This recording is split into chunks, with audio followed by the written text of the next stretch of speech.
Hi, Charlie. How are you? Good. How are you? Good. Hi, so my name is Paige, and this is my twin sister, IVF, Wow, okay. Alex. Okay.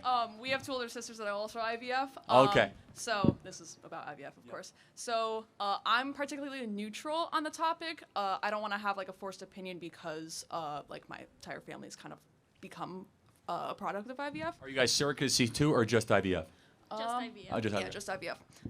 But I watch your videos. And so I've noticed that in one of your videos, you do mention that you are okay with IVF, but you're morally against it. Is that true? Yeah, it's a little bit deeper than that, but I have a lot of problems with IVF, albeit while acknowledging the fruit. I'm glad you're both alive. Thank you. And so that must be celebrated. So it's I'll explain the difficulty, but please continue. Okay, my part one of my question is just as someone who was conceived through IVF, why should I also be morally against it? Good question. Okay, so as a pro-lifer, first and foremost, we have to have an issue with the discarded fertilized eggs that happened during IVF. That's why you guys are twins. Yep. Is because during your creation process, if I can be provocatively blunt, you lost a lot of your siblings. Yes. Right? Am I correct in saying that? So for our older sisters, they had 6 embryos in their batch. 2 came out, of course, but for us, there were 3, and then 2 came out. Yeah, and so that's my first problem, is that it definitionally is saying, like, we're going to discard life to get to life. Yeah. I have a problem with that.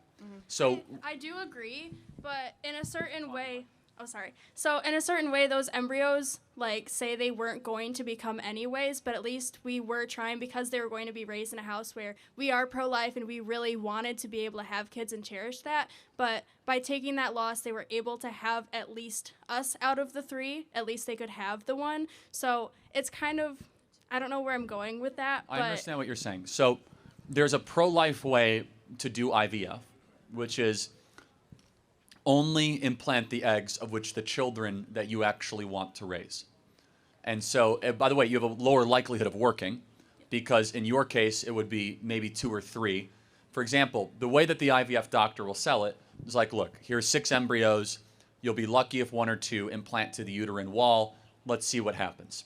Now, in certain cases, 4 implant to the uterine wall and you get quadruplets, right? Yeah. Right. Which is what happens.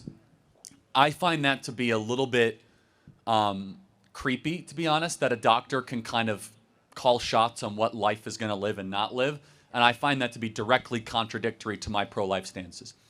Let me go to my second point, though, which makes it even more difficult. I think it's a human rights violation if there are millions of fertilized eggs just sitting in freezers right now. Those are human lives. If we're pro-life, we believe those are human lives, and they're just kind of in freezers right now. So I have a problem with that. But I don't deny the fruit of how amazing people can be a result of it. Third, though, and I think this is most important,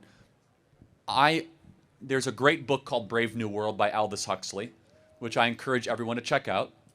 In Brave New World, he hypothesized in the first chapter that there will be a day where human beings can be created without sex.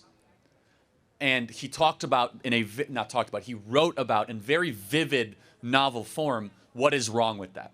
So IVF is actually the 180 opposite of birth control. So birth control is sex without life. IVF is life without sex. So it's the exact opposite. So, and here's my final problem with IVF, and it's actually in a pro-IVF way. The people who do IVF are actually the most pro-life people because they want babies. Exactly. They're the last people that would walk into an abortion clinic. Exactly. So further complicating this very big issue. So would I want to make it illegal? No, but I have serious humane issues with that. I also think it's like the further Frankenstein monster kind of like we are going to control nature.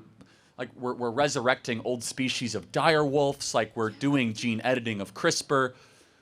I don't think we should play games with nature as if we are God Almighty. I think that's a terrible idea. I think that's how you get the worst civilizations. So all that to say, the last thing is, second to cancer, the worst thing a human being can suffer with mentally is infertility. It's a proven fact. Absolutely. It creates more depression, more anxiety. So there's no easy answer to that. So my advice to pro-life couples that want to do it, try to push back on the doctor and say, we're going to trust God, and we only want to implant the embryos that we would be comfortable raising. do not act as if it's like a roulette table. Like, look, we're going to lose some of them, and I know we're not going to raise all those kids.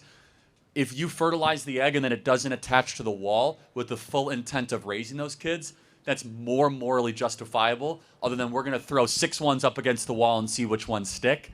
That one I find to be bordering on eugenics. I know that sounds to be a provocative statement, but it is. Basically, we're going to kill 5 to let 1 live. Does that make sense? Yes. Yeah, it does. And albeit, you guys are going to have a great life because of IVF, and I think that's a beautiful thing. Thank you. Thank you both. Thank you very much. Yes. I do have another, just like one more.